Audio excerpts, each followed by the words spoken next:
पार्टीचा कार्यकर्ता म्हणून या ठिकाणी आपल्या समोर व्यक्त होत असताना खर तर महायुतीचे जरी ते आमदार असले तरी देखील बरेच वेळा असं होतं की थोडा वेगळ्या पक्षाचा एखादा कार्यकर्ता असला तर त्याच्याकडे त्यांचा बघण्याचा दृष्टिकोन वेगळा असतो। परंतु मला या ठिकाणी निश्चितपणाने सांगावं असं वाटतंय की तशा पद्धतीची वागणूक आपल्याला शांतराम दादा मोरे साहेबांच्या माध्यमातून कधीही मिळाली नाही। आणि म्हणून जरी गेले 10 वर्ष ते या ठिकाणी आमदार असले तरी फारसं त्यांच्या जवळ जाण्याचा मला योग आला नाही। परंतु अलीकडच्या काळामध्ये मी जेव्हा जेव्हा त्यांच्या सोबत त्या ठिकाणी काही कामाच्या निमित्ताने त्यांच्याकडे गेलो तेव्हा मी निश्चितपणाने सांगेन की महाराष्ट्रामध्ये असा आमदार होणं नाही, अशा प्रकारची त्यांची वागणूक कार्यकर्त्यांच्या बरोबर असते। म्हणजे अगदी खेळीमेळीच्या वातावरणामध्ये प्रत्येक कार्यकर्त्याशी बोलणं वागणं आणि त्याच्यासाठी काम करणं अशा प्रकारची त्यांची ख्याती आहे। थोडा जरा 5 मिनिटं गप्प बसाल का? 5च मिनिटं म्हणजे तुम्हाला मी आमिष नाही दाखवणार, संदेश सरांनी सांगितलं तसं, पण तुम्ही शांत बसाल तर एक केक तुमच्यापर्यंत येणार आहे। थांबा, शांत राहा।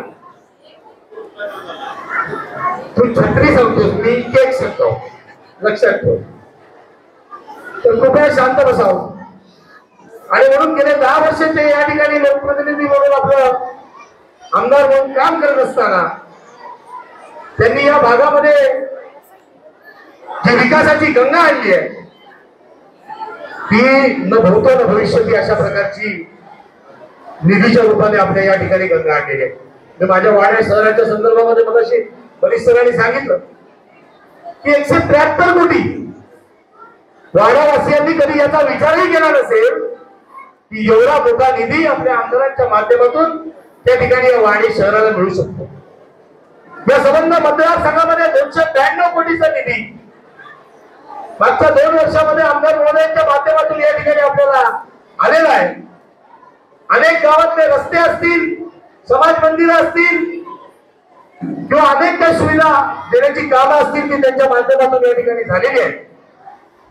आणि म्हणून मी पुन्हा एकदा निश्चितपणाने या आजच्या वाढदिवसाच्या निमित्ताने एवढंच सांगेन की आमदार साहेब दोनदा आपण आमचं लोकप्रतिनिधी त्या ठिकाणी केलेलं आहे। 3ऱ्या वेळेस देखील आपणच निवडून याल, पण फक्त आमदार म्हणून नाही तर आम्हाला मंत्री म्हणून त्या ठिकाणी आपण निवडून लागली पाहिजे, अशा प्रकारची मी विनंती आपल्या वरिष्ठांकडे त्या ठिकाणी करतो। की अलीकडच्या काळामध्ये खऱ्या अर्थाने एवढं काम करणारे आमदार हे फार कमी बघायला मिळतात। आणि सगळ्यांना सामावून घेणारा आमदार म्हणजे महायुतीच्या सगळ्या घटक पक्षांना कधी कधी मला असं वाटतं की मी नंतर बीजेपीचा आमदार शिवसेनेचा म्हणजे असा प्रश्न तुम्ही माझ्यासमोर उपस्थित करता। एवढं प्रेम तुमच्या माध्यमातून त्या ठिकाणी आम्हाला मिळतंय आणि निश्चितपणाने एक समाधानकारक बाब आपल्या माध्यमातून त्या ठिकाणी प्रतिबिंबित होते। मी त्याचबरोबरीने आमचे दुसरे सत्कार मंत्री मनीषजी पाटील यांना देखील या निमित्ताने शुभेच्छा देईन। कधी चित्रगावचे सरकारी नोकरी सोडून समाज कार्यासाठी आणि राजकारणासाठी आपल्या परिसराचा आपल्या गावाचा विकास व्हावा या दृष्टिकोनातून सहसा कोणी नोकरी सोडत नाही। एक तर अलीकडच्या काळामध्ये नोकरी असल्याशिवाय कोणी पण मिळत नाही, परंतु त्यांनी खूप मोठी हिंमत दाखवली की त्यांनी आपली नोकरी सोडली आणि या गावाच्या विकासासाठी किंवा समाज बांधवांच्या विकासासाठी कुठेतरी आपण आपलं योगदान दिलं पाहिजे।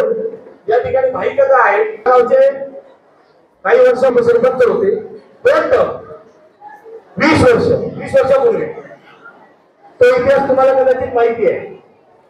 फार पोलीस स्टेशन मध्ये जाऊन ते एकाला किडनॅप केलं, त्याला आणला धरून राज्य ताब्यात दिलं, मागच्या बाईकडे आमचं झालं। तर हा इतिहास आहे आणि म्हणून त्यांनी आपल्याला स्वतःला त्या ठिकाणी या कार्यामध्ये वाहून घेतलं. मी त्याला देखील आजच्या या वाढदिवसाच्या निमित्ताने शुभेच्छा देईन. पुढे तुम्हाला छत्र्या द्यायला लावल्यात.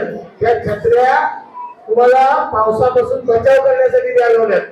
त्यानंतर उद्या संदेश सरांच्या ऑफिस मध्ये त्या ठिकाणी छत्र्यांच्या मारामारी केली म्हणून तुमच्या अंक धरून नका करू, लक्षात ठेवा.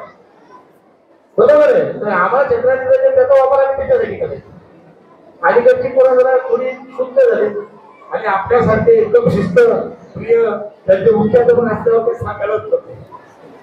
अशी लढ घाबरतात. म्हणजे मी असं बघितलं सावंत सरांना लोक लढ घाबरायची. त्याच्यानंतर खरा लढ घाबरत कोणाला असते तर ती संदेश सरांना घाबरतो. हा खरा विनोदाचा भाग आहे. पण पुन्हा एकदा मी या ठिकाणी या निमित्ताने आपले सर्वांचे लाडके आमदार आदरणीय शांताराम दादा मोरे यांना या निमित्ताने शुभेच्छा देतो. साहेब आपण पुन्हा एकदा आमचं प्रतिनिधित्व करावं अशी ईश्वरचरणी प्रार्थना करतो. त्याचबरोबर मनीष सरांना देखील या ठिकाणी शुभेच्छा देतो. आणि तेजस तुम्हाला बोलण्याची संधी दिली त्याबद्दल तुला धन्यवाद देतो. पुन्हा आपण 4 तारखेला मला वाटतं क्रिकेटच्या माध्यमातून भेटणार आहोत.